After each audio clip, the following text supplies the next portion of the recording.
Hello YouTube and welcome back to another book review from me, your host, Logan Albright. Today I'm continuing my series of Booker Prize winners. I started this series because I wanted to read and talk about some authors who are highly acclaimed and who have won some of the most prestigious awards that you can win in literature, and yet who no one has really heard of or talks about anymore. Because I think there might be some gold there. I might dig into and find some just incredible books that I never would have found out about otherwise. So I wanted to go through them from the beginning, and that's what I've been doing. And today I'm talking about the 1971 Booker Prize winner, In a Free State by V.S. Naipaul. I don't know much about this guy. I think he is from the Caribbean region, kind of the West Indies, if you want to call them that. And but the Booker Prize encompasses people from kind of colonies of Britain. And so I believe he's from Trinidad, if I'm thinking. I might be wrong about that. Correct me if I'm wrong. But anyway, In a Free State, I have this Macmillan Classics edition of it. I have a few of these. I'm not crazy about them, to be honest. They're a little too small for me. They're nice because you can carry them around in your pocket when you're on a train or traveling or something. Pull them out and read them anywhere. But like on a shelf, they don't really work for me. I like to have books that are in the same series. I kind of like collecting series of books where they look nice together on the shelf. But the size of these has always felt a little awkward to me, and the print is kind of small. So it's okay. But, that's what they had. So that's what I ordered. In a Free State is sort of a novel, sort of a collection of short stories. There are basically three stories that are linked, and then there's like an intro and an outro.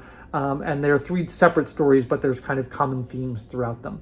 And I'm a little lukewarm on this book, I have to say. So far, all the other Booker Prize winners I've read, I've really liked. This one, I liked parts of it. I didn't really like other parts of it. It's a little bit of a mishmash.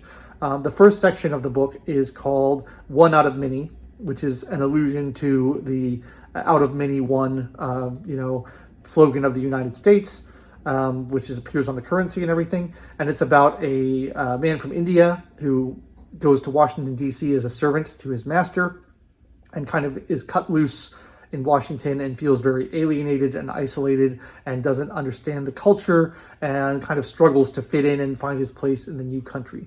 And this is sort of the idea of In a Free State. The name of the story, the name of the novel, is talking about these countries where people go seeking freedom and a little bit of the disillusion or maybe some of the downsides of that. And so he struggles. And this is my favorite part of the book. I think this is really well written. I think the prose is very good. You really get the insight into this character, kind of what he's given up, what he's gaining by going to this new place, and his struggles and his emotional turmoil. And I think it's very good. I think that's also the shortest of the three stories, but I liked it by far the best. The second one is about a West Indian man in London who's kind of gone to support his brother who's studying at the university to become an engineer, and he's going to help him out by working, and he works in a cigarette factory, and he's going to try to help him out, and he becomes kind of increasingly distraught and resentful about his place in society, about how he doesn't fit into London. It's a little bit of a similar theme to the first one, but it ends in a much more violent kind of tone, and he ends up in a bad situation, let's say. I don't want to spoil too much, but it doesn't go well for him. And this one was a little bit difficult to follow because the actual outcome of the story is never really stated explicitly. It's sort of implied, and you kind of have to go back to the beginning and piece together what's happened because it's very vaguely written in that sense. That was sort of an interesting one. I'm not really sure if it ever said where the man was from, but you get the impression he's kind of from Trinidad or one of those Caribbean islands and kind of trying to fit in London. And he ends up kind of like saving up all his money for a long time and then blowing it on a bad investment. He buys a Indian restaurant, a naan stand, and it ends up not going well for him. And he just becomes increasingly resentful and struggles to. Again, we have this kind of free state theme, this connected theme where someone goes to London, presumably for wealth and opportunity, and it doesn't work out so well.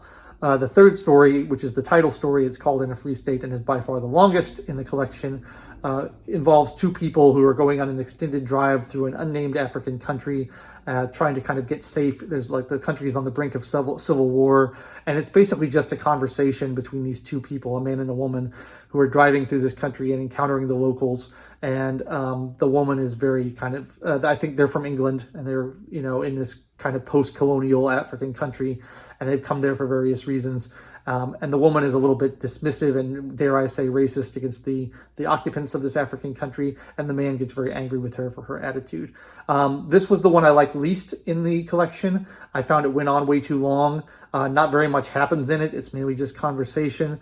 And I get kind of annoyed by this theme that's been done to death of like, let's, make fun of, or not really make fun of, but let's attack white people for being colonialist or for being racist or all these things. And of course, those are bad things and they deserve being attacked, but it just feels so overdone to me. And the story of this kind of privileged white woman in Africa being snooty and looking down her nose at the Africans, I just feel like I've seen that so many times before, and it feels so judgmental. And it's like, I'm going to swag my finger at you and scold you for having the wrong attitudes. And, it's just not interesting to me. I find that kind of stuff pretty boring because it's just been done so many times, and I don't think it's helpful. I don't think it's really an insightful way to look at the world, is to just write stories that are about pointing fingers and casting blame on people for things like that, especially when you're kind of generalizing to races of people.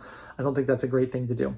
So I didn't really enjoy that story. I found it went on way too long, and there's not a lot of action in it, and it's basically just the back and forth between these two. But I did really like the first one. So I have a little bit of a mixed feeling about In a Free State. Not my favorite of the bookers I've read so far. Indeed, probably my least favorite of the bookers I've read so far. But the prose is good, and the first story, one out of many, is certainly worth reading.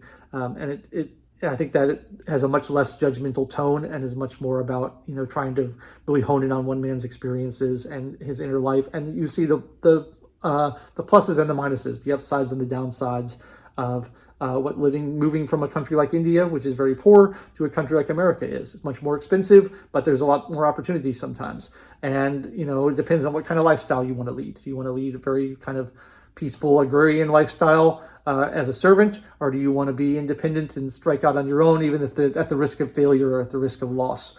These things are interesting questions, and I found those questions interestingly explored in the first story, and I found them less interestingly explored in the other two stories. So that's really all I have to say about In a Free State by V.S. Naipaul, 1971 Booker Prize winner. I have a couple more Booker Prize winners sitting on my shelf over there, and I will be getting to them at some point, but there'll be, of course, an interlude before I get to those. I have some other books that I want to read next.